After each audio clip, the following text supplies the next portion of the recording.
Good afternoon, everybody. My name is Christian Surlis, and for my invitational speech, I will be doing the wage gap. So, women make 77 cents to every dollar a man makes. This is a phrase that I'm sure you've heard, and this is a phrase that has been tossed around all throughout media, and it's been tossed around all throughout school. And many believe this statistic to be an unarguable fact. And growing up with a very hardworking mother, I felt that this was unacceptable. Nobody wants to know that someone so close to them could be treated unfairly. And nobody wants to know that someone would be putting in hours of hard work, someone that you know, someone that you've experienced, you've seen them sweat, you've seen them stress, and you've seen them work even harder than their peers, and nobody wants to know that they could be not getting a fair shot. And I truly believe that statistic was true. And it made me angry. Going into our blog assignment, I was extremely excited to start to dig into what I thought was a sexist society. However, I found that it was not all that it's what it seemed. I came to a very different conclusion than what I had, because like any statistic, it's not what it seems. In fact, the conclusion that I had was that the wage gap today is not caused by an inherently sexist society, but rather it's caused by a difference in occupation and a difference in lifestyle choices. Now, I recognize that this is a strong stance to take, stating that the sexist wage gap is a fallacy, stating that the sexist wage gap is a myth. However, the first point and first question I want to ask you is, if women were truly working at an average of 77 cents to every dollar, why wouldn't businesses hire more women? Labor costs an average of 30% for business. For most businesses, that's their biggest cost. It would be common sense for every business to hire more women. It would save them thousands. Small businesses thousands, and it would save large businesses millions. And it begged me to ask the question is that, don't businesses want to succeed? Don't they want to be profitable? Are they just bad at math? Why wouldn't they hire more women? To further understand this, it's important to know the 77 cent statistic and how it was made. The 77 cent statistic is calculated by the median income of all women in the U.S. working full-time and the median income of all men in the U.S. working full-time. And then they divide it, and then they get 77 cents over $1. And this leads me to my second point. This statistic gives us no info on what types of jobs men and women are making. The type of job you work in is a major part in determining your income.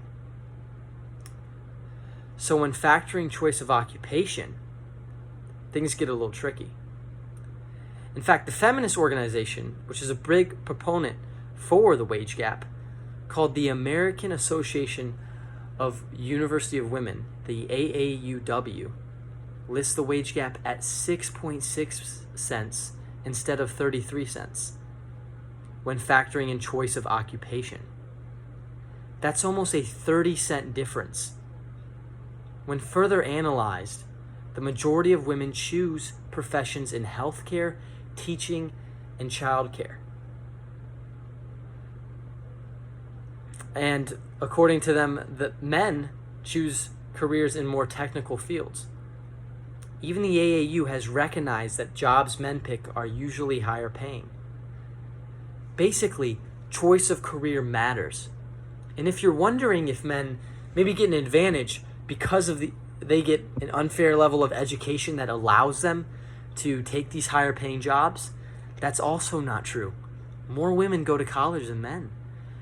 And according to a study ran by Georgetown, the 5 highest paying majors, women made up one of the 5. And they were mostly all technical. The only one they made up was the pharmaceutical studies. And then the 5 lowest paying majors women made up 4. By looking at these statistics, and by me telling you this, you can kind of start to see that it's obvious that most of the wage gap is made up by career choice.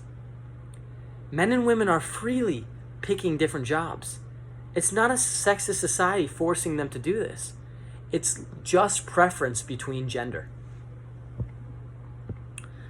Now, there is still a 6.6 gap, which is much smaller, but nonetheless a gap. This leads to my third point, that the wage gap can simply be that the rest of this wage gap can simply be explained by lifestyle choices made in the workforce, made in the job that they're working. Men on average are willing to work longer hours, according to a study done by Harvard. Harvard said that they work 41 hours a week compared to women who work on average about 36 hours a week. Men are also 10 times more likely to agree to do more dangerous situations in work and to take more risk. Let me ask you another question. If you had 2 different individuals working for you, which one would you want to pay more? Would you want to pay the one who works longer and is willing to take more risk? Or would you want to pay the one who works less and is less willing to take risk? I think it's pretty obvious what that answer would be. You would take the person who's willing to take more risk and willing to work longer hours. So after learning about this statistic and looking at all this, I decided I want to ask my mom a question. So I asked her, how was your salary compared to the other men? Because I always just assumed that statistic was true. So I decided to ask her. And this is what she told me. And her answer actually surprised me. She was actually able to work more hours than any of the men. And in result, her salary was higher. And that's just a personal example. And it applies to many, many people. Small choices like this is what makes up that tiny 6% gap. And it shrinks it to almost the point of vanishing. To conclude, I was wrong.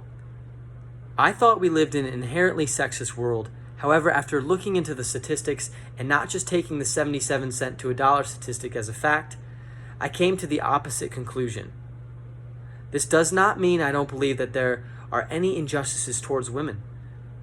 It just means I believe that as far as wage pay in the workforce, it is equal.